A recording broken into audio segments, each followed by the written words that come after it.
Alright guys, it's been a while, but it's time to go back to my roots. Today we'll be getting a little wacky while simultaneously staying serious. I know that's pretty oxymoronic, but it's how it is. First things first, what is Pilaf? Shu is obviously a monster type human like King Furry. Mai is a regular human gal, but what is Pilaf? Sure, you could say he's a monster type earthling, but have we ever really seen anyone else like him? Why, yes, we actually have. Behold, Garlic Jr. Now, I'm not planning on making Pilaf a Machian, at least not initially, but I might retcon that later on. However, the guidebooks and wiki make note of Pilaf seeming imp-like, which, and just follow me here, means we can draw some parallels. A quick Google search of imps reveals they're usually seen as low-level demons, which makes sense. Pilaf is a low-level villain and fits the Machian demon moniker. Now, in most folklore, imps are considered to be immortal, capable of flight and conjuring fire, funnily enough. Well, certainly Pilaf won't be doing all of that straight away, but do keep this in mind going forward. With all of that out of the way though, let's see what may have happened if the Pilaf gang became Zfighters. Our story would start much as it normally does. Pilaf is after the Dragon Balls, recruits Shu and Mai to grab them, and has spies that track down said magical orbs. One small change here is that it's noted even in Super that the imp is pretty gifted with robotics and programming, so I think it'd be interesting to have little spy robots, not as high-tech as Jiro's, but small ones akin to Giru from Dragon Ball GT. And definitely not just so I can use the Pt1 voice again. Anyways, the other small change we'll be making here is while Pilaf is initially as cruel with Shu and Mai, by the time they capture Goku and company at his castle, he'll have warmed up to the duo and has come to care for them like he does in Super. Goku goes big monkey as per usual, and the Great Pilaf Castle is destroyed, forcing the trio to flee into the night, clad in only their pajamas. While the gang normally disappears until the Red Ribbon Army arc, I think that just gives us more room to wiggle around. Afterwards, once the trio are safe from Goku's wrath, Pilaf laments the destruction of his castle. He does briefly mention that he could go live with his old family, but no. He swore after great-granddaddy Pilaf passed away, he'd never return there. Shu mentions the ninja village he came from, and Mai tries to think of any former bosses that could possibly hire them and offer housing. However, Pilaf rejects both these ideas, saying that if he could build a castle once, then he could do it again. And this time, it'd be even more magnificent. Yes, he'd build a castle that no mere monkey could possibly destroy. That said, he was disappointed with the power of his minions, and so tells them that much like those martial arts brats, they too should become stronger. Pilaf begins work on what would eventually become his flying fortress, constructing a few helper bots to continue work on it while he rests. As for Shu, well, he actually travels back to his ninja village, promising to come back within a year's time, while Mai, well, she doesn't really know what to do in order to become stronger. That said, Pilaf had big ambitions, and Mai wanted to help him succeed. So if getting physically stronger was needed for that, then she'd do what she could. 8 long months go by. Pilaf has almost completed work on his magnum opus, and Mai, well, she's gotten some gains. Just enough to protect Pilaf from any potential danger the woods could throw at them. The two weren't expecting it, but Shu, and a man of average height with a long face, suddenly appeared in the small base Pilaf had constructed. The three friends reunite with Pilaf attempting to show off his new toy, but the long-faced ninja instead interrupts. "Before you start that, Shu and I have a request. My lackey here has told me all about your engineering prowess, and I've come to ask if you could possibly give me some sort of technology to help with an upcoming tournament." The ninja, apparently named Murasaki, bows before Pilaf. He further adds that he'll give half the prize money to the imp for helping, but our blue boy is hung up on something else here. Wait, did you just say Shu was your lackey? Surely he's told you of my greatness, of Emperor Pilaf, future ruler of the world. The imp was indeed very upset at having one of his minions stolen from him. So much so that he snapped his fingers, unleashing a couple medium-sized robots with small cannons on their forearms. Murasaki draws his sword and easily dismantles these threats, then proceeds to aim the blade right at Pilaf's neck. However, a cone of bullets gets between him and his target, with Mai pointing a Tommy gun right at the ninja, her showing off the drum mag, signaling that there was plenty more where that came from. Murasaki looks around, seeing the helper bots that now numbered in the hundreds. They weren't that tough, but they'd distract him, perhaps long enough to allow this girl to land a lethal shot. Shu also looked uncomfortable, which meant the ninja would be all alone against all these enemies. He sighed and sheathed his legendary blade. Okay, we got off on a bad foot. Let me explain things. But Pilaf pulled out a switchblade of his own before ordering Murasaki to leave the premises. Fine. Come on, Shu. We'll win this tournament without your little friend's help. The ninja begins to walk away, only to notice his former lackey standing still. Well, I serve Emperor Pilaf now. I only went back to the village to get stronger, like I said. Shu was fidgeting with his light blue sash, eyes focused on the floor.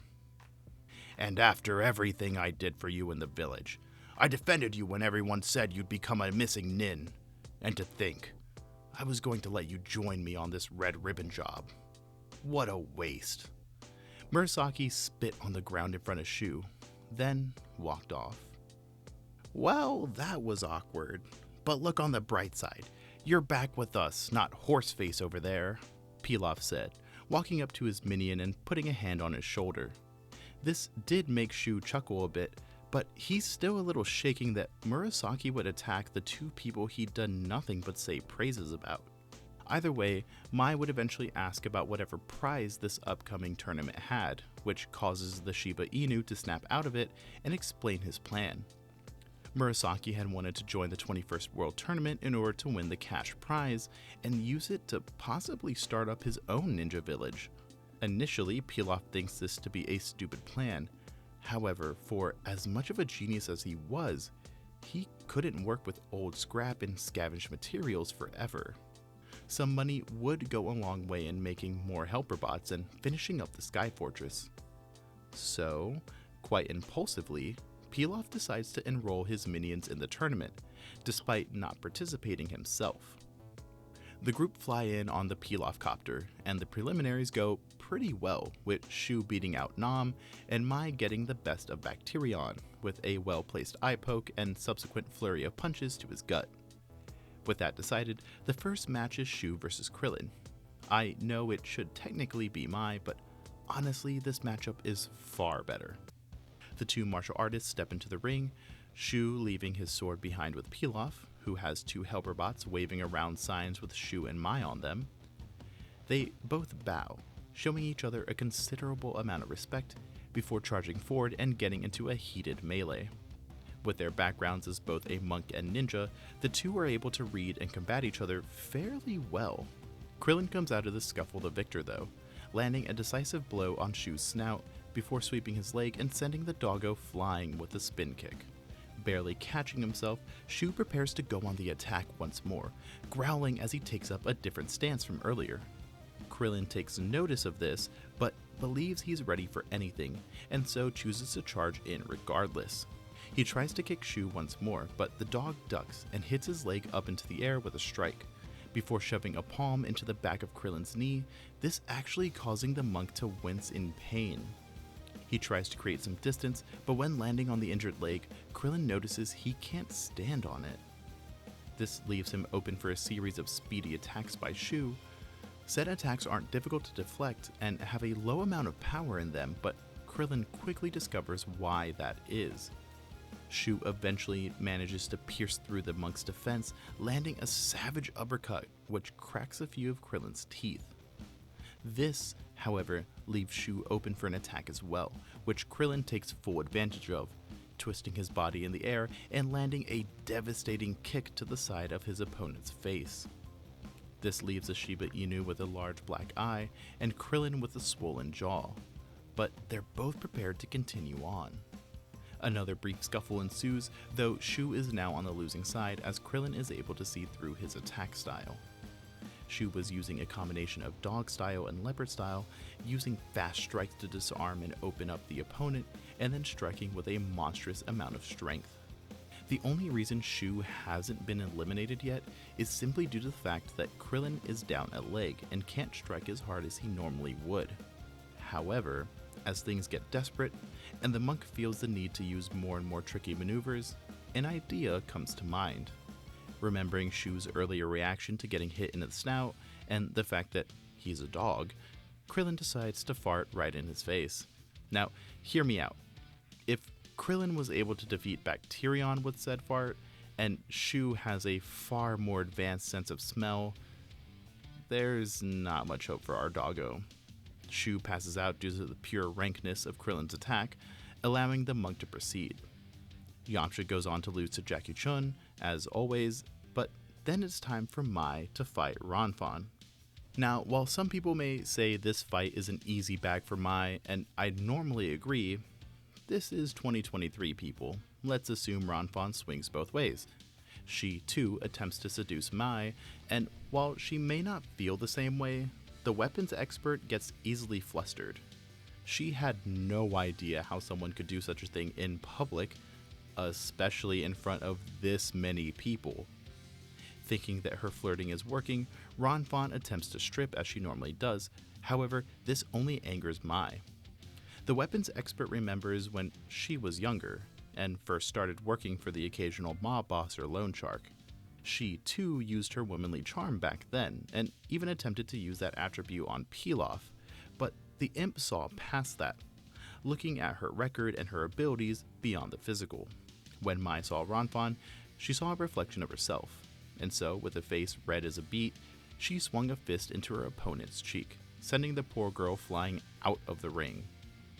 Mai is allowed to go on, but instead of returning to the stand, she walks over to Ranfan, who's pouting and holding her cheek.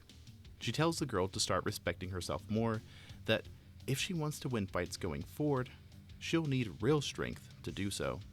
The weapons expert helps the girl up before walking back to join Pilaf in the stands. Goku goes on to beat Garan, Krillin loses even harder to Roshi, Jackie Chun, and then there's the fight that Pilaf had been looking forward to this whole time, Goku versus Mai. He knew she had put considerable effort into getting stronger, being someone that could rival the Zfighters, someone who could help make his wish come true. And for a while, the fight seems even, making Pilaf feel confident that they had done enough training, that they could win. However, as the fight draws on, the difference between the two becomes apparent. For as strong as Mai had become physically, she was no martial artist, and Goku's tricky mind allowed him to land a decisive blow that would send the girl out of the ring. Mai, ashamed that she lost, doesn't bother to look towards Pilaf and Shu, feeling as if they think of her as just a failure. However, when dusting herself off, she could hear the faint, shrill voice of Pilaf. "Whoa, Mai! You did it! You fought that darn ape long enough for us to get some good data on him!" She looked up to see both Shu and Pilaf waving around signs with her image on them, though quickly noticed the dirty looks everyone was giving him, and so hurried on up to help them get out of there. Shu, however, had missed half the tournament and so wanted to see the last fight, as these two must be especially prodigious to have gotten this far. Pilaf allows this, and so sits back down to watch the cinematic battle between Jackie Chun and Goku. Once the boy turns into a great ape, the trio attempt to flee, but Shu quickly notices the Kamehameha, being stunned by such an ability and astounded at its power to destroy the moon. This information gives Pilaf a devious idea, with him wondering if Goku could be some sort of alien that draws his power from the moon. Nah, that couldn't possibly be the case. Could it? Well, Shu wants to finish the fight now that Goku is back to normal, but Pilaf reveals the fact that they may need to flee even more now. When asked why, the imp points towards the Pilaf copter, now full of money bags that his helper bots had procured from the local bank. What? We needed to get funds somehow. But that's where we'll be leaving things off for right now. If you guys enjoyed this part, maybe you'd enjoy some of my other content on the channel. You guys have a good day or night wherever you are. That's it for now. Bye-bye.